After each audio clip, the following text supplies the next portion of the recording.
Tout cela a commencé dans un bureau mal rangé. Le papier froissé se mélangeant au mouchoir, les emballages de sandwich parsemant le parquet de cette salle. Une porte s'ouvre, où sur le devant se dévoile une plaque dorée présentant la locataire, Sarah Belloc, détective privée. Sarah rentre. La jeune femme aux habits sombres et à l'allure présentable accompagne un jeune homme à l'intérieur. Le dos courbé, les cheveux en bataille et l'air maussade se met subitement à écarquiller les yeux en voyant l'état du bureau. Pourtant, il ne fait pas demi-tour. Asseyez-vous. Je suis vraiment désolée pour le bazar. Je manque cruellement de temps pour nettoyer. Ne vous inquiétez pas, je comprends très bien. Ah, ça me rassure. Pour une fois que l'on me dit ça, les autres clients ont tendance à soudainement refuser mon aide. Comme si un bureau pouvait dire long sur mon travail.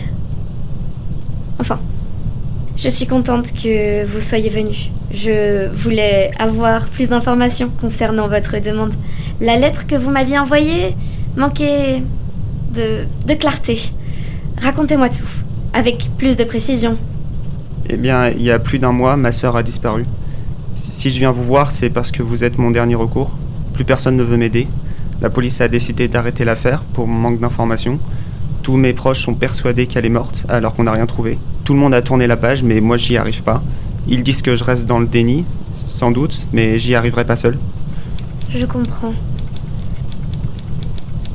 Est-ce que vous pouvez me donner le nom, la date de naissance et l'adresse de votre sœur ? Alors, Warren Eurydice, elle est née le 16 novembre 1949 et elle vit dans l'appartement 6 dans la rue derrière la gare. Et vous ? Warren Nathanael, 1951, et je vis dans l'appartement 6 dans la rue derrière la gare. Est-ce qu'elle logeait chez vous ? Non, c'est l'inverse, l'appartement était à elle.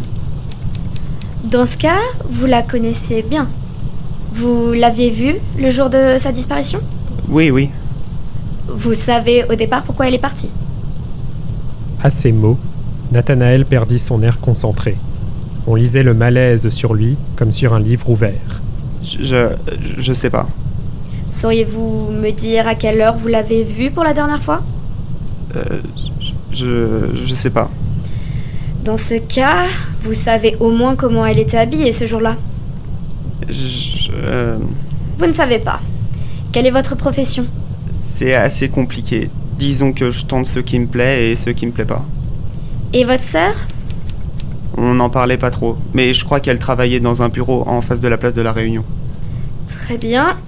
Nous avons déjà quelques bases, au moins. Est-ce que je peux avoir une description physique de votre sœur ? Une taille normale, des cheveux longs, noirs, des lunettes et... Vous avez de la famille en dehors d'elle ? Pas vraiment. Des problèmes avec une tierce personne ? Non plus. Est-ce qu'elle côtoyait régulièrement certaines personnes ? J'en sais rien. Je crois qu'on va s'arrêter là. Je vais voir ce que je peux faire avec tout ce que vous m'avez donné. Si vous avez plus d'informations, contactez-moi. Et je vous rappellerai si j'ai du nouveau. Merci. Tenez-moi au courant si vous commencez des recherches aussi. J'essaierai. Au revoir. Au revoir. C'était qui ce type ? Qui m'a refilé quelqu'un d'aussi lunaire ? Ce furent les premières pensées de Sarah lorsqu'elle se retrouva à nouveau seule dans son bureau. En descendant doucement les marches, Nathanaël, quant à lui, retrouvait une certaine euphorie à l'idée d'avoir trouvé cette alternative. En sortant du bâtiment, rien n'avait changé. Mulhouse, sous un jour pluvieux, où le 27 janvier 1977 pourrait autant ressembler au 26 qu'au 28. Nathanaël se rappela à quel point ce mois fut lent et pourtant dense. Il ressentait constamment une sensation désagréable qui parcourait son corps. Il se sentait impuissant, l'impression de ne voir que la surface de l'iceberg le désespérait. Il n'était plus serein depuis si longtemps. Pour autant, il essayait de garder espoir.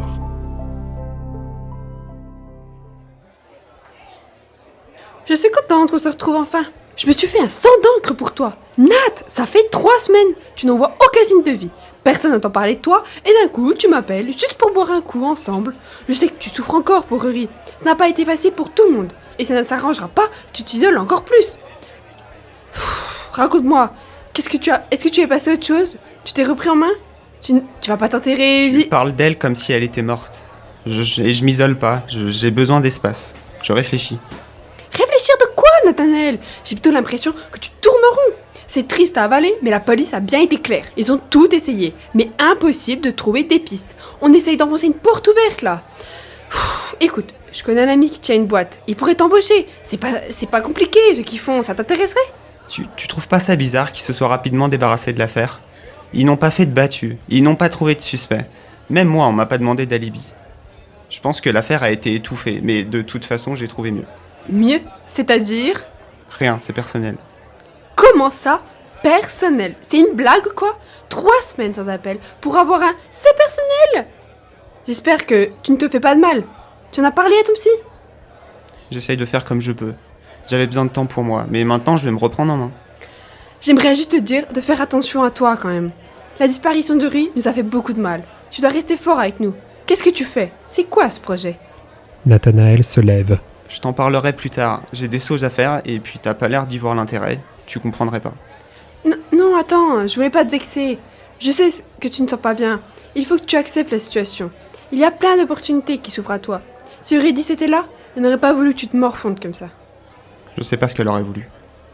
Un sourire mécanique s'esquissa sur chacun des deux visages.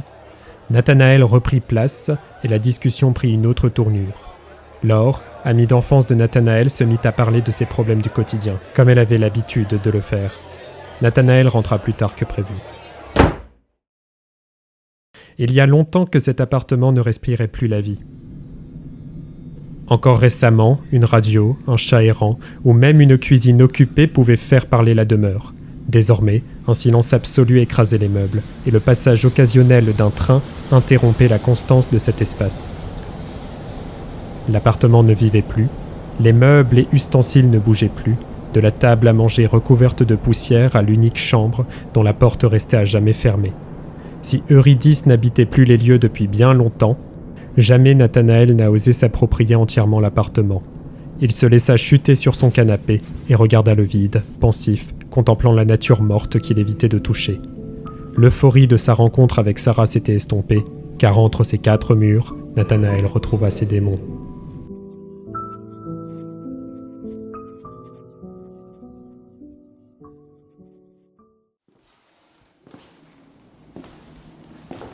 Je sais bien qu'il vous faut les moindres détails de l'histoire, mais je vois pas en quoi revenir ici va nous avancer sur quoi que ce soit. Et en plus, pourquoi vouloir autant que je vienne avec vous, à cette heure-ci? Vous me dites rien pendant une semaine, et d'un coup, il vous vient l'idée de me demander où j'habitais quand j'étais gosse? La police est déjà venue, elle a rien vu de spécial. Vous pensez trouver mieux?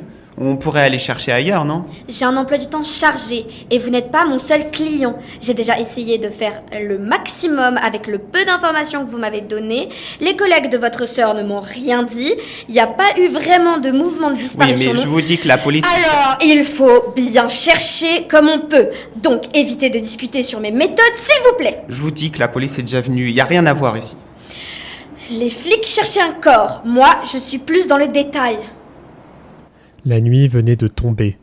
La lumière des lampes torches ne suffisait pas à repousser l'obscurité dans la maison. C'est ici que la famille Warren habitait autrefois, dans les limites du quartier Herberg. En luttant contre les ronces et la boue, ils aperçurent l'état délabré de la maison. Les souvenirs d'enfance de Nathanaël remontèrent à la surface et la mélancolie s'était emparée de lui. Vous m'aviez dit qu'il n'y avait pas de problèmes familiaux chez vous, mais vous ne m'avez jamais parlé spécifiquement de vos parents. Je ne les vois plus. Vous avez coupé les ponts? Non, ils sont morts. Oh, je suis vraiment désolée, je n'aurais pas... Ne vous en faites pas, c'était il y a 12 ans, papa conduisait mal. Donc, vous avez laissé la maison telle quelle? J'étais adolescent quand ça s'est produit. Eurydice aussi. On nous a aidés à essayer de vendre la maison, mais personne n'en a voulu. C'est incroyable. On dirait que vous n'avez même pas déplacé un meuble. Ça n'a pas bougé d'un pouce. On a voulu déménager, mais on n'a pas eu la force de tout prendre. C'était plus fort que nous, alors on est parti comme ça. Mais vous savez pourquoi personne n'a voulu l'acheter? Ou même démolir le bâtiment? Il y a bien eu des acheteurs potentiels, seulement au dernier moment, ils laissaient plus de réponse, alors on a abandonné. À mon avis, il y a dû avoir du bouche à oreille pour éviter qu'on la vende. Aujourd'hui, regardez le résultat, elle est totalement ravagée. Du bouche à oreille? C'était juste une théorie, mais papa nous disait souvent qu'il ne fallait pas faire confiance à certaines personnes du quartier. On devait même aller jusqu'à les ignorer si on les croisait. Peut-être qu'il avait des ennemis. Mais bon, ça devait être que des problèmes de voisinage, rien de bien sérieux. Vous savez, Monsieur Warren, J'ai peut-être commencé mon activité il y a à peine quelques années, mais je n'ai jamais vu de petits problèmes rester sans importance. Ils approchèrent du salon, une pièce octogonale, le véritable centre de la maison. La moitié du plafond était couvert par un vitrail désormais cassé, laissant entrer les plantes et l'humidité. L'air empesté d'odeurs de livres imbibés d'eau et de carcasses animales, surtout de carcasses. Cet endroit devait être magnifique.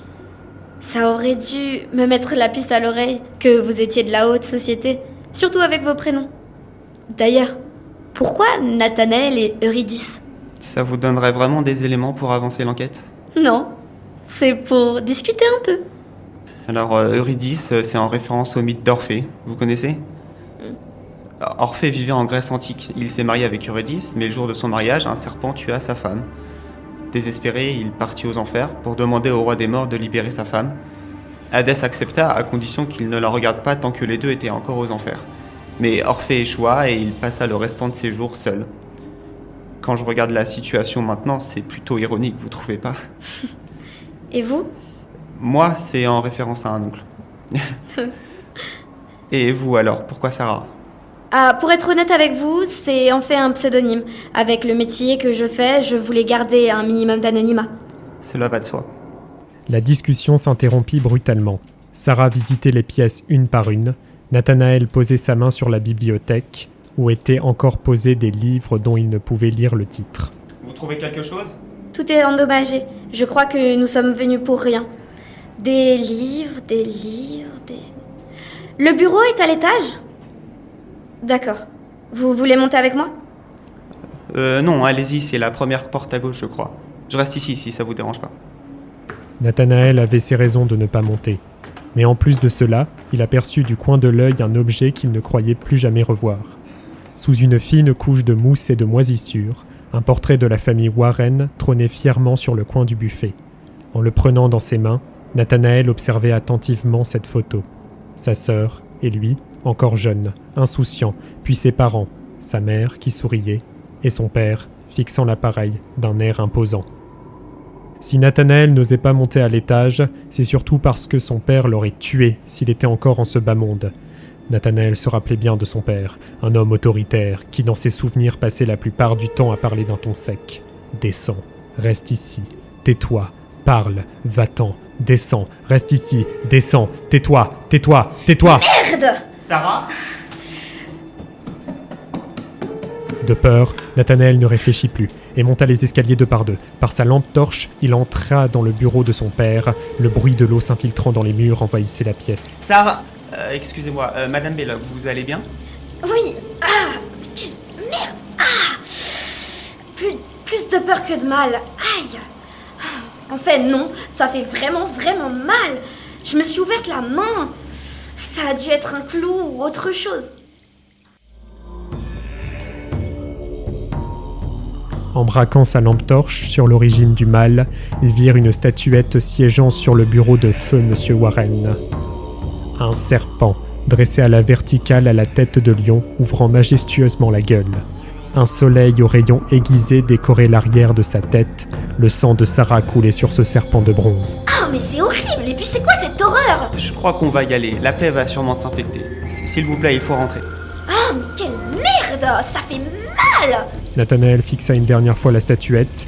L'adrénaline de pénétrer dans une salle qui lui était formellement interdite se remplaça par une sensation de mal-être. Le serpent de bronze le terrifiait autant que son père. Ils descendirent les escaliers et quittèrent la maison à peine visitée. Quelle saleté, non mais espèce de...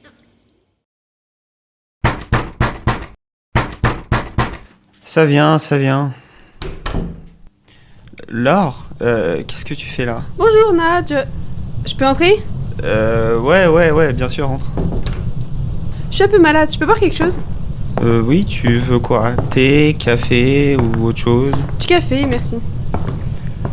T'es plutôt matinal, je trouve. Pourquoi t'es venu ? Matinal ? Il est 11h du matin. Qu'est-ce que tu as fait hier soir ? Et ça va ? Tu es plein de boue. Il t'est arrivé quelque chose de grave ? Rien de spécial, j'étais parti me promener. Bien sûr, je suis bête. Tu étais en train de te promener.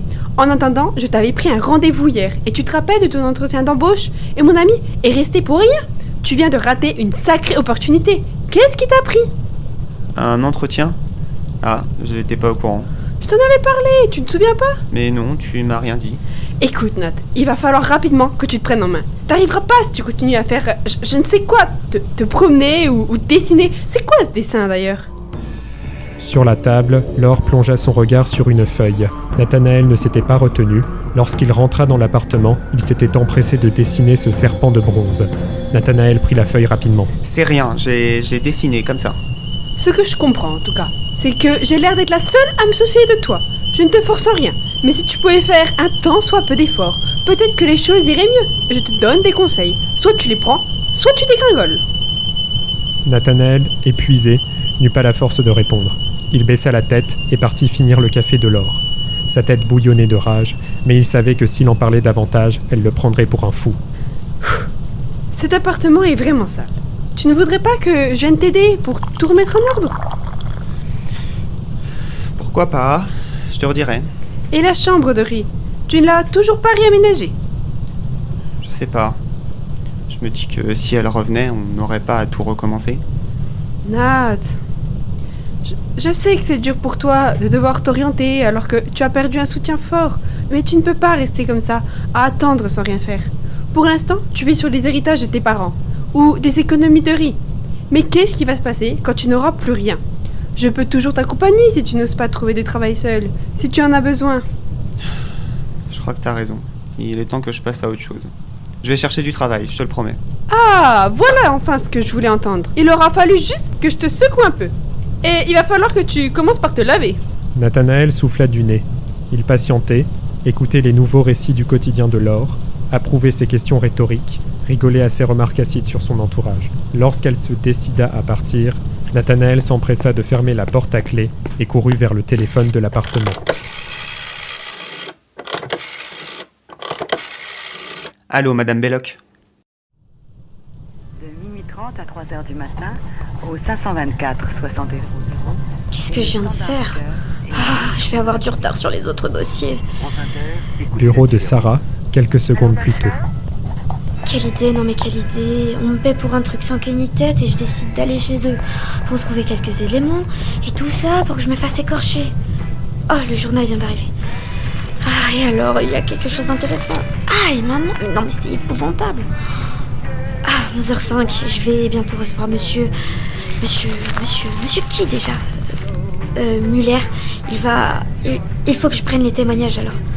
Merde quand même, il était pas gêné de se plaindre. Il manque pas de toupet.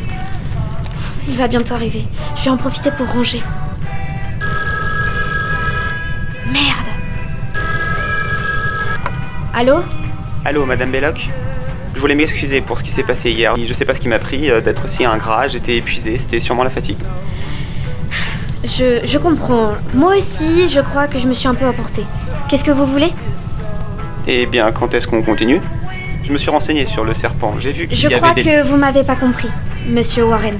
J'ai plusieurs affaires à gérer et celles-ci ont peut-être plus de matière que la vôtre. Mais on va pas s'arrêter là quand même, il faut continuer tant qu'on est sur la bonne voie. Mais quelle voie? Je ne dis pas que l'on va s'arrêter, mais il va falloir patienter. Je n'ai pas tout mon temps pour vous. Je suis trempée, je me suis écorché la main, donc si vous pouviez me laisser me remettre de ça... Une coupure à la main? Moi ça fait 1 mois que je suis plus capable de rien sans me sentir coupable. Je dors plus, je mange plus. Je croyais que vous alliez m'aider, j'ai cru que vous n'alliez pas être comme les autres. Bon, écoutez Monsieur Warren, vous n'avez pas l'air d'être en état de converser là. Vous ne pouvez pas changer les ordres de passage, vous allez attendre. Merde, le journal. Je n'ai pas tout mon temps avec vous. Sarah rattrapa le journal qui venait de tomber. Une page se libéra, dévoilant une photo qui changera à jamais la trajectoire de l'histoire.